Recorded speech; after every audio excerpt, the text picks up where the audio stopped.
Welcome back ladies and gentleman. कहा जाता है कि पाकिस्तान और यूनाइटेड स्टेट्स की जो रिलेशनशिप अब तक है वो ट्रांजैक्शनल है, यानी कि in very very simplistic terms एक हाथ से लो दूसरे हाथ से लो। CSF जो कोलिशन सपोर्ट फंड है वो भी इसी के बेसिस पे है।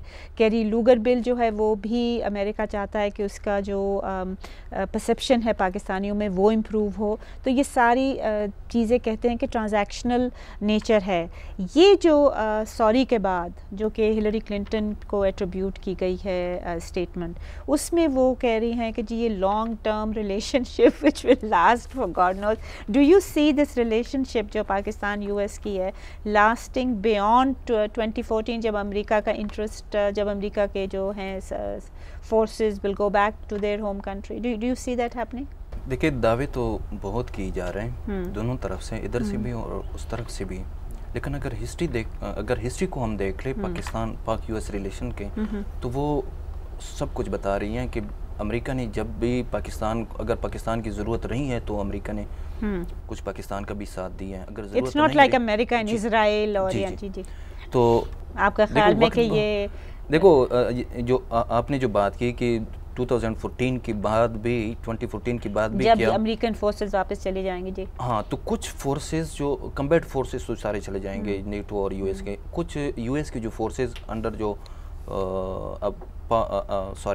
Afghanistan US strategic partnership agreement है, उसके तहत कुछ फोर्सेस जो है वो ट्रेनिंग की गरज से या रिहेबिलिटेशन के हवाले से, रिकन्स्ट्रक्शन एंड रिहेबिलिटेशन के हवाले से वो अफगानिस्तान में रहेंगे। मेरे ख्याल में जब तक US की प्रेजेंस है वहाँ पे, जो थोड़ा बहुत पाकिस्तान थोड़ी बहुत रहेगा। Let me go and ask my final question from Abbasi साहब।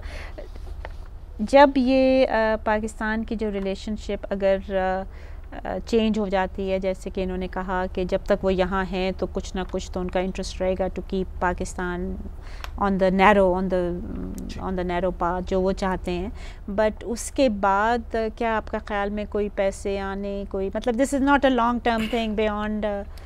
मुझे आई नो कैरी लूगर तो कह रहा है कि जी मुझे ऐसा होता लग नहीं रहा। उसकी वजह ये है कि अभी हम 7 महीने की अगर हिस्ट्री देखें तो ये 7 महीने ही प्रूव करने के लिए काफ़ी है कि ये ट्रांजैक्शनल रिलेशनशिप है।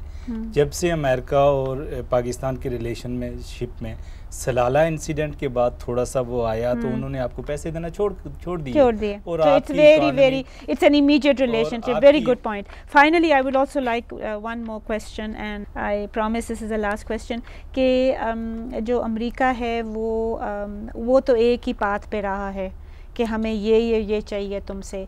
पाकिस्तान ने जो ये 7 महीने कर दिया, क्या कहें, poor management of our international relations. जी बिल्कुल आप इसको कह सकते कि पुअर मैनेजमेंट थी। हाँ, देखो, क्योंकि 7 महीने लगाने की कोई ज़रूरत नहीं थी। They could have done it much earlier. और मौलाना फजल रहमान ने एनी केस DCC को कह दिया था कि आपने ये डिसीजन किया तो आप ही सारा करें।